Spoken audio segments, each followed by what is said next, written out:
Today we got with us the Armored UTV, and in order to access the engine components, it's best to jack up the UTV and remove or just disconnect the shocks on both sides.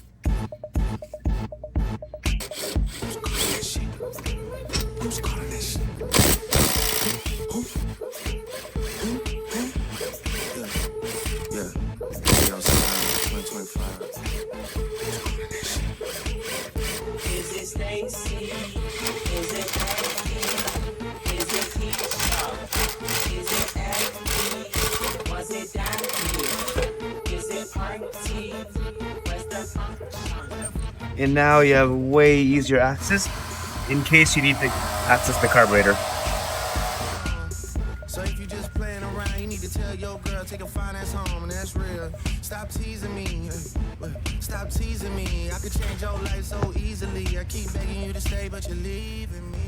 The battery for the Armored UTV is located under the driver's seat. You want to pull it forward and you'll have access to it right there. The seat is easily removable.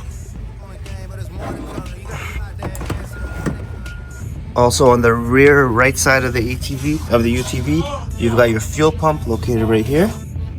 And you've also got your ignition coil with your spark plug that go right there. And you've got your fuel filter right here.